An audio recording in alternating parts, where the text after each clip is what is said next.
തൃശൂർ ജില്ലയിലെ UNAയുടെ നേതൃത്വത്തിലുള്ള നഴ്സുമാർ ഇന്ന് പണിമുടക്ക് നടത്തി. ജൂബിലി, അമല ആശുപത്രികളിൽ തുടരുന്ന നഴ്സുമാരുടെ സമരത്തിന്റെ ഭാഗമായാണ് പ്രതിഷേധം ശക്തമായത്. 3 മാസമായി 1000-ലേറെ നഴ്സുമാർ സമരത്തിലാണെങ്കിലും മാനേജ്മെന്റുകൾ ചർച്ചയ്ക്ക് തയ്യാറാകുന്നില്ലെന്ന് നേതാക്കൾ ആരോപിക്കുന്നു.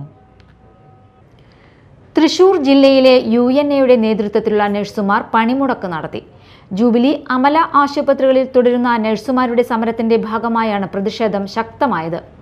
കഴിഞ്ഞ ദിവസം ലേബർ ഓഫീസിലേക്ക് നടന്ന ഉപരോധ സമരം അക്രമാസക്തമായതിനെ തുടർന്ന് പോലീസ് ഇടപെടലും സംഘർഷവും ഉണ്ടായിരുന്നുവെന്ന് നേതാക്കൾ അറിയിച്ചു. തുടർന്ന് സമരം താൽക്കാലികമായി അവസാനിപ്പിച്ചിരുന്നുവെങ്കിലും ഇന്ന് വീണ്ടും പണിമുടക്കിലേക്ക് കടക്കുകയായിരുന്നു. തൃശൂർ കളക്ടറേറ്റിന് മുന്നിലടക്കം കഴിഞ്ഞ കുറേ ദിവസങ്ങളായി നഴ്സുമാരുടെ സമരം തുടരുകയാണ്. ബുധനാഴ്ച കമ്മീഷണറുമായി നടക്കുന്ന ചർച്ചയിൽ ലേബർ ഓഫീസർ പങ്കെടുക്കുമെന്നും നടപടികൾ ഉണ്ടാകുമെന്നുള്ള ഉറപ്പ് ലഭിച്ചതിനെ തുടർന്നാണ് ഉപരോധ സമരം അവസാനിപ്പിച്ചത്.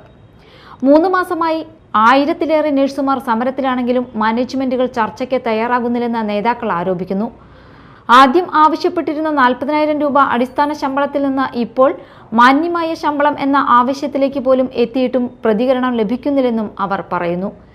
ചർച്ചയിലൂടെ പ്രശ്നത്തിന് അടിയന്തര പരിഹാരം കാണണമെന്ന ആവശ്യമാണ് നഴ്സുമാർ വീണ്ടും ഉന്നയിക്കുന്നത്. Media time, Thrissur.